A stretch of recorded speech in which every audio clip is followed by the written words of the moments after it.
Good evening. Great to be with you on a Tuesday, late afternoon. Let's light up the darkness.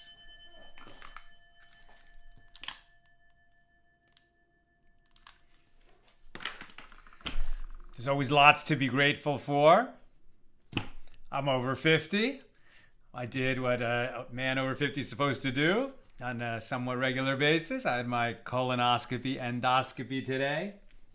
Thank God. Everything seems normal from the preliminary results. If you're over 50 and you haven't done that and your doctor would recommend that you do, so do it. So do it. Take care of yourself. Take care of your health. Because it's a mitzvah to take care of your health. Because if you don't take care of your health and you shorten your life, well, then there's all those mitzvahs, all those commandments you could have performed during the years that you robbed yourself of. So to protect that, it's a mitzvah to take care of your health. Who's in the house? Yehud in South Carolina, Stephen in New Hampshire, Joseph in Massachusetts, Shandor in the Bronx, Norman in Ohio, Sharon, it skipped on me. Where'd you go? Sharon in Lebanon, New Jersey, where it's already Yom HaAtzmaut. Here it's still Yom HaZikaron, which we're going to talk about in a minute.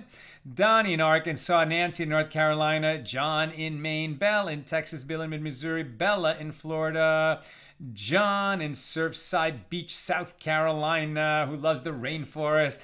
I can't, listen to music during this year of St. Kaddish for my mom. So I started this rainforest sounds and, everybody enjoys it, including me. Maybe we'll just stick with it. Clay in Boiling Springs, South Carolina, Lucy in Minnesota, Franco in Trieste, Italy, Frank in San Pedro, Clarissa in Ciudad de Mexico, Paula says amen, Charles in Omaha, Paula in the Great Northwest, this keeps skipping on me, Joseph turning 40 this year. It's coming up for you. Yes, my friend. Karen in Northern California, Jonathan in Thousand Oaks, Lynn in North Texas, Marjorie in Georgia. And her husband just had the same procedure. We got to take care of ourselves. All right. Dedicating tonight's episode of AT Daily to all those who lost their lives in the struggle to defend the state of Israel. That's what this day is on the calendar in Israel, Yom HaZikaron, the day of national remembrance. If you're in Israel, I believe, is it at 11 a.m. they do it? I'm not sure what time of the day they do it, but they ring the sirens and the country stops dead, and remembers, and it's a beautiful tribute. And why don't we take a moment of silence? Remember all those who gave their lives, that we might live in a time when there is a state of Israel. Thank God.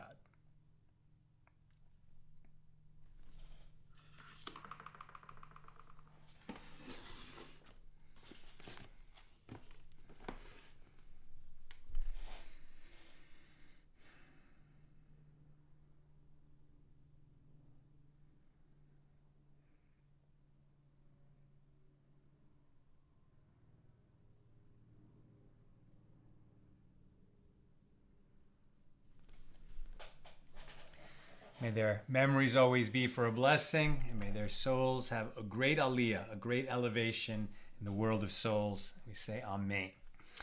Today, the page we're dedicating to those who gave their lives and honored on Yom HaZikaron is page 24 here in Tractate Sotah, the 18th volume of the Talmud. We're opening chapter 4 today of this tractate, in which we discuss the laws of the suspected adulteress. Mishna number 1 of chapter 4 actually begins at the bottom of page 23b.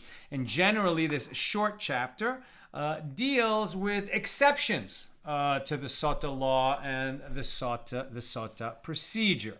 So, here's the Mishnah. With regard to a betrothed woman, right? So, typically these days in a Jewish marriage, we actually perform the betrothal and the marriage on the same day. Couples get engaged, but that's really a modern, somewhat secular concept.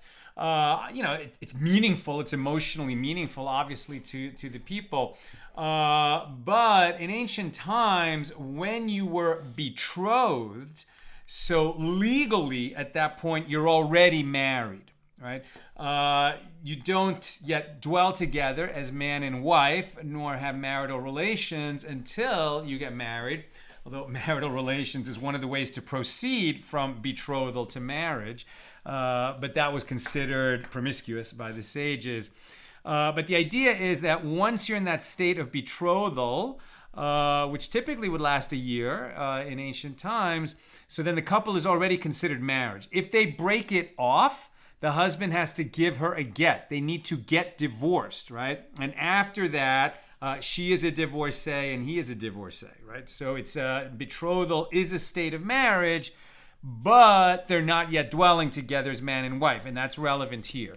So with regard to a betrothed woman who secluded herself with another man after being warned by her betrothed, and with respect to a widow waiting for her brother-in-law, right? So the yavama, whose husband died childless, but leaving a brother who now she could perform yibum with, marry the brother, who would have otherwise been prohibited together to her as her brother-in-law, but since her husband died childless, they have the option to marry, and their first child will be the heir of the brother who died. They don't have to get married. They can perform chalitza and go their separate ways, the ritual of chalitza. But until they either perform yibum, get married, or chalitza, part company, she is a widow awaiting her yavam. So, in the case of both the betrothed wife or the widow awaiting her yavam, if the betrothed or the yavam warned the woman, don't seclude yourself with a particular man and in front of witnesses, and then she secluded herself with that man in front of witnesses.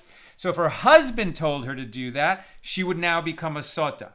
But a betrothed telling his betrothed not to, giving that warning, and she violates it, or a yavam telling it to his yavama with giving that warning and she violates it, they do not become a sotah, and they do not drink the waters of the sotah, the bitter water, right?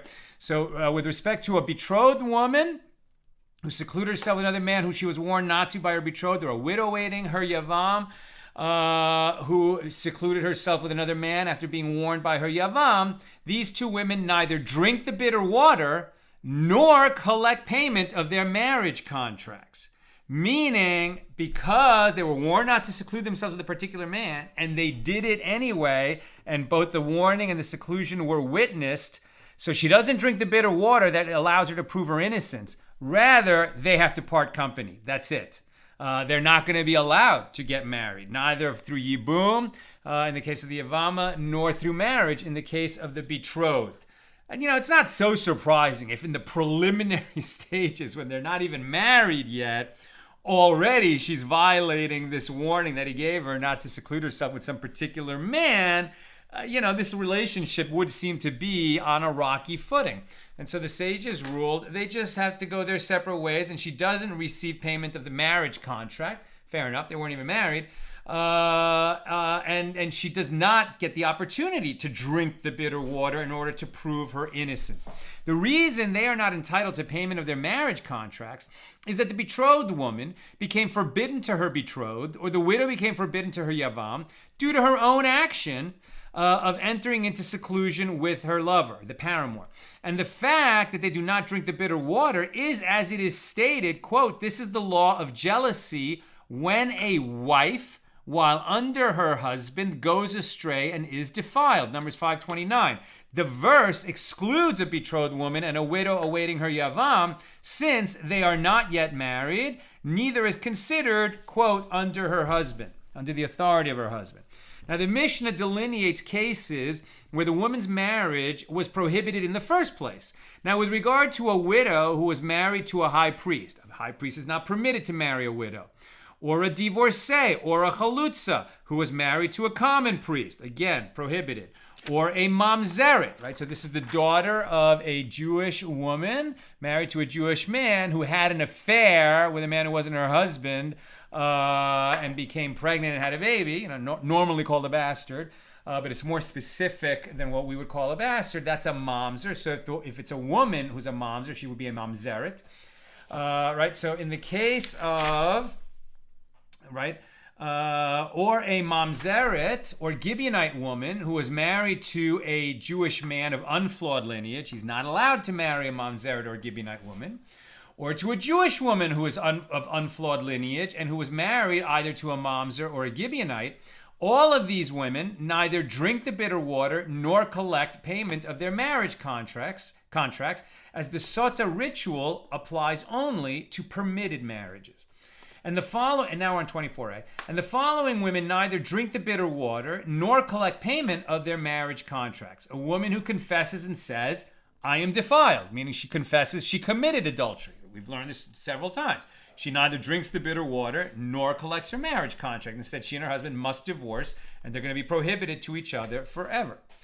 That's a woman who says, I am defiled. Also, a woman with regard to whom witnesses came and testified that she is defiled, meaning not the pair of witnesses who said they saw her seclude herself with this man that she was warned in front of witnesses not to seclude herself with, but rather a third pair of witnesses who come and say, we saw the act of fornication, she committed adultery, so now she neither drinks the water nor collects the marriage payment.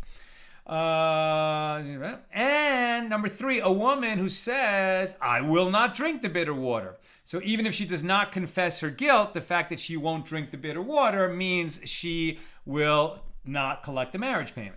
However, a woman whose husband said, I will not have her drink, right? So this is the case where the husband brought her all the way to Jerusalem, made her a Sotah, right? Issued the warning in front of witnesses. Then she was witnessed, violating the warning. Then he took her to the rabbinic court in his town and said, she violated the warning. So that's when she became a Sotah, and now the two of them took that road trip to Jerusalem in company with Torah scholars when the temple was standing. And when they got there, the husband says, you know what, I changed my mind. Okay, so now if he changes his mind, we had the question and we didn't answer it a few days ago. Do they become permitted to each other again? We know they were prohibited to each other when she became a Sotah.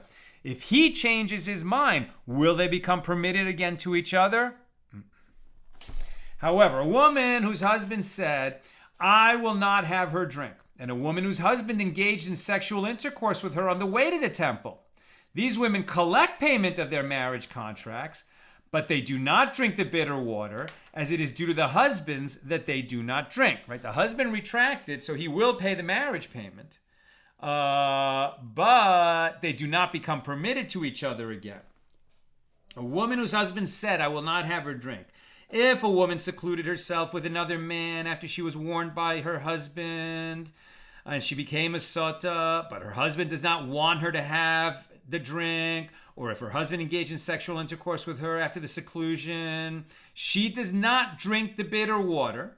Her husband is required to divorce her and pay her the sum of her marriage contract, and she will be forever forbidden to him. Right? So if she becomes a Sotah and doesn't drink the water, whether through her choice or his choice, either way, they're going to be prohibited to each other forever. And the only difference, whether he retracts or she retracts, is whether the marriage payment, the ketubah payment, will be paid.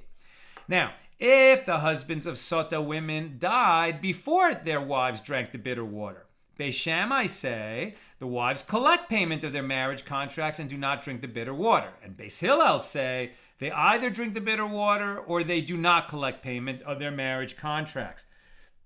And what's the law on that? We're reading the Mishna. But where the law came out, a Sotah whose husband died before she drank the bitter water does not drink it. She also does not collect payment of her marriage contract in accordance with the opinion of Beis Hillel. A woman who was pregnant with the child of another man at the time of her marriage, and a woman who was nursing the child of another man at the time of her marriage, neither drink the bitter water nor collect payment of their marriage contracts. And this is because by rabbinic law, they may not marry for 24 months after the baby's birth. Right? A woman who is pregnant by a certain man, whether she was widowed or divorced from that man, and now she's going to marry a different guy, absolutely permitted to marry that different guy, but she's supposed to wait until 24 months after the birth of her child to remarry. And if they didn't wait that long and he warned her not to seclude herself with a man and she did seclude herself with that man, she doesn't drink the bitter water because this marriage was prohibited by rabbinic law. And this is because by rabbinic law they may not marry for 24 months after the baby's birth, and therefore these also constitute prohibited marriages. This is the statement of Rabbi Meir. And the rabbis say he can separate from her and remarry her after the time of 24 months has elapsed. So it's not that they're permanently prohibited to each other, they're just not allowed to marry that quickly. And if they did, we make them separate, then they can come back together when 24 months have elapsed. Therefore, these are considered permitted marriages, and the women can drink the bitter water. Now, an alonis, a sexually underdeveloped woman. So this is a woman who is sterile, a woman who cannot have a baby. And an elderly woman also can't have a baby. And a woman who is in past childbearing age. And a woman who is incapable of giving birth for other reasons. All of these three women neither collect payment of their marriage contracts nor drink the bitter water if they were warned and secluded themselves again and violated that warning. Why? Because marrying a woman who cannot give birth constitutes a violation of the mitzvah for a man, the commandment of a man, to be fruitful and multiply. Hold on, don't get excited. There's more to this law. Rabbi Elazar says he can marry another woman and procreate through her. Therefore, these are permitted marriages, and women in these categories can drink the bitter water. Right? Is a Jewish man permitted to marry a woman with whom it is impossible to have children? Depends. Here's where the law came out. With regard to one who married a woman who is unable to conceive, including a woman who is sexually underdeveloped or elderly, if he has not yet fulfilled the commandment of procreation, which we've learned elsewhere, we follow Beis Hillel in this. So a Jewish man is obligated to have children until, he has not fulfilled that obligation until he has fathered a boy and a girl. Right? Not everyone has circumstances in which they're going to be able to fulfill that obligation, but that is the law. So if the man has not yet fulfilled the mitzvah of procreation and he does not have another wife who is fertile, right? If they were back then, they could have more than one wife. So as long as he had a wife who could bear him children, he's capable of fulfilling that commandment. But if he is not, and he married a woman who for sure is not going to be able to give him children, it's like he gave up, and so that is a prohibited marriage under this law. So if he issues a warning to his wife and she nevertheless secludes herself with another man, she does not drink the bitter water. Their marriage is a valid marriage. But because he violated this law, right, he's made it impossible for him to have children while he's married to her. Therefore, if she secludes herself with a man that he told her not to seclude herself with, she does not drink the bitter water, nor does she collect payment of her marriage contract. However, if the husband has already fulfilled the mitzvah of procreation, or he has another wife who is fertile, and he issues a warning to his wife who is unable to conceive, then she may drink the bitter water in order to prove her innocence. And all other women either drink the bitter water or do not collect payment of their marriage contracts. Right? Now, this is only if they became a Sotah, right? So these laws only apply if the first two steps happened. A guy was suspicious of his wife spending too much time with a certain guy, and in the presence of witnesses said to her, do not seclude yourself with that man. And then she secluded herself with that man, and witnesses saw that. And then the husband took her to the Beis Din, the rabbinic court in his town. That's when she became a Sotah. So at that point, all the general cases, either she drinks the bitter water, which will prove that she's innocent, and then they'll be permitted to each other again, or she doesn't drink the water, in which case they have to divorce and she does not collect her marriage payment because she put herself in that position. Now, a husband, now, so I'm sorry. So all other women either drink the bitter water or do not collect payment of their marriage contracts. The wife of a priest drinks like any other wife, and if she is found to be innocent of adultery, she becomes permitted to her husband again. The wife of a eunuch also drinks. What's a eunuch? A man who is incapable of having children. Has a woman violated any prohibition if she marries a man who cannot make babies with her? No, because women are not obligated to be fruitful and multiply. And the reason is because, especially in the ancient world, childbirth was dangerous. So the Torah does not require a woman to go through childbirth, but it does require a man to be fruitful and multiply so that the human species will continue. And a husband can issue a warning to his wife forbidding her to seclude herself with any man, even with regard to all those men with whom relations are forbidden. For example, her father or brother, with the exception of a minor and of one who is not a man, i.e. in a situation where a man suspects his wife of bestiality, so he does not issue a warning, don't seclude yourself with, that animal, because the laws of the Sotah don't apply to that situation. And these are the women to whom the court issues a warning in place of their husbands. One whose husband became a deaf mute or became an imbecile. Right? A deaf mute in the ancient world was considered a person who would be incapable of understanding what people were saying around him, and therefore was legally not competent to issue such a warning. And an imbecile, meaning somebody who's not capable of understanding what such a warning would be. Or a husband who was incarcerated in prison. Now, the sages said that the court warns her not in order to have her drink the bitter water if she disobeys the warning, but rather in order to disqualify her from receiving payment of her marriage contract. Rabbi Yosef says the court's warning also serves to have her drink, and when her husband is released from prison, he will accompany her to Jerusalem to have her drink the bitter water. That's the Mishna, number 1 of chapter 4. Gemara. The Mishnah teaches that a betrothed woman and a widow awaiting her yavam do not drink the bitter water.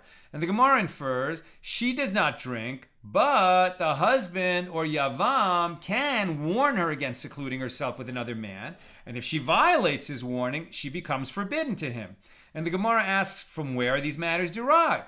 So the Gemara answers, this is derived as the sages taught with regard to the verse. Numbers 5:12, speak to the children of Israel and say unto them, if the wife of any man goes astray and acts unfaithfully against him, and the superfluous phrase, and say unto them, right? Say, because why do you need that? Speak to the children of Israel and say unto them, if the wife of a man goes astray. You could just say, speak to the children of Israel, if the wife of a man goes astray. So the extra phrase, say unto them, what do the sages do with it? This serves to include a betrothed woman and a widow awaiting her yavam in the laws of warning. They are not wives, technically, but they have a wife-like status, and that's why they're included in the law of the warning, though not included in the law of drinking the bitter water. And whose opinion is expressed in the Mishnah? It is the opinion of Rabbi Yonasan, as it is taught in a Baraisa with regard to the verse, and the priest shall cause her to swear, and shall say to the woman, if no man has lain with you, and if you have not gone aside to defilement while under your husband, Numbers 5:19, right? While under your husband is under his authority, and that's going to exclude the betrothed woman or the widow awaiting her yavam. Now, one might have thought that I exclude even a widow, Rabbi Yonasan is saying that while under your husband, this excludes a betrothed woman who does not yet live with her betrothed from the ritual of the bitter water. Now, according to Rabbi Yonasan, one might have thought that I exclude even a widow awaiting her yavam. Therefore, the verse states, if the wife of any man goes astray. Right? And the term any man could have said if the wife of a man goes astray. Since it says the wife of any man, Rabbi Yonasan is going to read into the word any here. And this serves to include a widow awaiting her yavam in the ritual of the bitter water. And this is the statement of Rabbi Yoshia. Rabbi Yonasan says, that's Rabbi Yoshia about whether we include the widow awaiting yavam. So Rabbi Yonasan says, the phrase, while under your husband, excludes a widow awaiting her yavam from drinking the bitter water. Lest one would say that I will exclude a widow awaiting her yavam, but I will not exclude a betrothed woman. The verse therefore states, this is the law of jealousy when a wife, while under her husband, goes astray and is defiled. And the term while under her husband excludes a betrothed woman from drinking the bitter water. Now the Gemara explains the dispute. One sage, Rabbi Yonasan, holds that the bond with a betrothed woman is stronger, as it is his own betrothal, whereas in the case of a widow awaiting her yavam, the bond stems from the brother's betrothal. And furthermore, if the betrothed woman commits adultery, she is stoned due to her bond with him, whereas a widow awaiting her yavam, who engages in sexual intercourse with another man, is liable only to receive lashes, not a death penalty offense. How is adultery a death penalty offense? It's a death penalty offense. Was that death penalty ever issued? It would have to go like this. A woman is about to commit adultery. There are two witnesses standing right there. One of them says to her, if you sleep with that man and commit adultery, you will be liable to the death penalty for it. And she goes ahead and commits adultery in front of the two witnesses. That's when the death penalty would be issued. So it probably never happened. But is adultery a death penalty offense? Yes. Is a widow awaiting her yavam, having sex with some other man, a death penalty offense? No. So that's why Rabbi Yonasan is saying that the betrothal bond is stronger than the bond between a widow and her yavam. So since that bond is stronger, Rabbi Yonasan derives from the phrase, while under your husband, that a widow awaiting her yavam is excluded with respect to the bitter water, whereas a betrothed woman is excluded only because of the phrase, and say unto them. And the other sage, Rabbi Yoshia, holds that the bond with the widow awaiting her yavam is the stronger bond, as she is not lacking entry into the wedding canopy. Her marriage to the yavam could be completed just by having sexual intercourse alone. Whereas the betrothed woman and her betrothed man, if they have sex together, they might be considered married, but they lack chuppah. They haven't stood under the canopy together. Now, Rabbi Yoshia therefore excludes only a betrothed woman from drinking the bitter water. Now, the Gemara asks, and Rabbi Yonasan, who excludes both a betrothed woman and a widow awaiting her yavam from drinking the bitter water, what does he do with this term, any man? What does it serve to include? And the Gemara answers, Rabbi Yonasan requires it to include the wife of a deaf mute and the wife of an imbecile and the wife of a mentally ill person, whom the court warns on behalf of the husband. And the Gemara, now we're on 24b. And the Gemara asks, and according to Rabbi Yoshia, what does he do with this term while under her husband? And the Gemara answers, Rabbi Yoshia requires it in order to compare a man to a woman and a woman to a man, as explained later on page 27a, where it is explained that, interestingly, if a woman has a disability that would make it impossible for her to participate in the Sotah ritual, so she doesn't drink the bitter water. And if her husband has any kind of disability that if she had it, she would not be able to drink the water, but it's her husband who has a disability. Nonetheless, the two of them are linked, and therefore she does not drink the bitter water either. We'll learn that on page 27a. Now the Gemara asks, but according to both opinions, the reason for the exclusion of betrothed woman is that these verses are written the way they are. If it were not so, I would say that a betrothed woman drinks because she needs to get to be divorced, so she's a wife. But because of the way the verses are written, we exclude the betrothed woman from drinking the bitter water. But when Rabbi Acha Bar Chanina came from the south, he came and brought the following baraisa with him. The verse states, but if you have gone astray while under your husband, and if you are defiled, and some man has lain with you besides your husband. Numbers 5:20. Now this indicates that the laws of a Sotah apply only when sexual intercourse with the husband preceded sexual intercourse with the paramour in time. She had to have been married to her husband, had sex with him, and then later she had sex with some other guy, or at least secluded herself with the paramour for the laws of the Sotah to apply. But not in a case where sexual intercourse, or the possibility of it with the paramour, preceded intercourse with the husband, as would happen if a betrothed woman or a widow awaiting her yavam, if either one of them secluded herself and then, had sex with her paramour, that would have happened before she ever had sexual intercourse with her husband, right? With the betrothed or with the yavam. So therefore, they would not be included in the law of the Sotah, says Rabbi Acha Bar Chanina. Now, Rami Bar Hama said, you find the necessity for an additional exclusion in a case where her betrothed engaged in sexual intercourse with her in her father's house, meaning they were betrothed, and before they formally got married, they couldn't wait any longer, and they got together and had physical relations. So there's a case where a betrothed had sex with her betrothed. Then she was warned by him not to seclude herself with a man, and then she secluded herself with a man. So this exception, the way that New Barais is worded, wouldn't apply because you wouldn't be able to carve out that she, that they wouldn't apply because she had sex with the paramour before with the husband, with the betrothed, because here she had sex with the betrothed before she did with the paramour.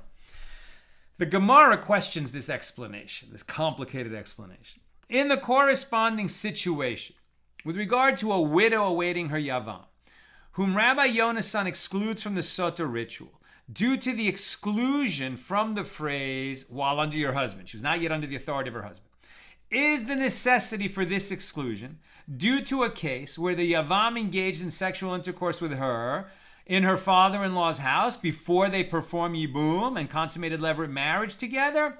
But do you call that woman a widow awaiting her yavam? She is his full-fledged wife. As didn't Rav say, if a widow awaiting her yavam engaged in sexual intercourse with her yavam, even without the intention of implementing a levirate marriage, the yibum, he has acquired her as a wife with respect to all aspects of marriage, including the laws of the Sotah. Right? A yavam and a yavama, the widow awaiting her yavam, if they get together and have sex, they're married. They don't have to be under a chuppah together for them to be considered married because this is the brother stepping into the shoes of his late brother who died childless. Now, we saw when we studied yavamos that what the sages decreed is that kind of behavior is licentious, and so a widow awaiting her yavam, they actually are supposed to become betrothed and then get married and do things in a formal and proper way. But even there, Rava says, but if they didn't do it that way, they're married, right? They shouldn't have done it that way, but if they did proceed to just have sex anyway, they're married. Now the Gemara asks, well, if so, let us say that she's a full, as didn't Rav say. Okay, so the Gemara answers this claim. Rabbi Yonasan's opinion is in accordance with the opinion of Shmuel, right, who disagrees with Rav. As Shmuel says, a yavam who engages in sexual intercourse with his yavama without intending to consummate yibum does not acquire her as a wife, except with regard to those matters that are stated in the passage in the Torah that deals with levirate marriage, i.e., that he inherits his brother's estate and he can free the widow with a bill of divorce without chalitza. He is not considered fully married to the woman, and according to Rabbi Yonasan, the halachos, the laws of a sotah, do not apply to her. That's according to Shmuel. The Gemara asks, if so, let us say that Rav stated his opinion in accordance with the opinion of Rabbi Yoshia, and Shmuel stated his opinion in accordance with the opinion of Rabbi Yonasan. But the Gemara rejects this interpretation. Rav could have said to you, I state my opinion even according to the opinion of Rabbi Yonasan. Since it was necessary for the verse to exclude a yavama who engaged in sexual intercourse with her yavam, it's necessary to exclude her from the Sotah ritual. By inference, one may derive that she is his full-fledged wife with regard to all other matters. I'm almost done. If you have questions or comments, get them in now. And Shmuel could have said, actually, I state my opinion, even according to the opinion of Rabbi Yoshia, since it was necessary for the verse to specifically include in the Sotah ritual a yavama who engaged in sexual intercourse with her yavam. By inference, one may conclude that she is not his wife at all with regard to any matters other than those explicit in the verse. Bottom line, if a couple is betrothed but not yet married, and he warns her, do not seclude yourself with a particular man, and she does, then, she is like a Sotah, except that she cannot drink the bitter water. But this couple will not be permitted to get married, and she will go out of the betrothal without payment of the ketubah. And a widow awaiting her yavam, same situation, she will not be permitted to marry him, and she goes out without payment of the ketubah. Now, which ketubah? Are we talking about the original ketubah of the brother, or some new ketubah? That question we will save. Okay, let's see if we have any questions. Nina's telling me no questions or comments. Okay. It's been great learning with you tonight. I hope that our learning tonight accrues to the merit of all those who lost their lives in the struggle to defend the nation of Israel, which we remember on this day, Yom HaZikaron. Tonight starts Yom HaAtzmaut, which is a celebration of the creation of the state of Israel in 1948. And God willing, we will gather together tomorrow on Yom HaAtzmaut for our next class with page 25 here in Tractate Sotah. Have a great night.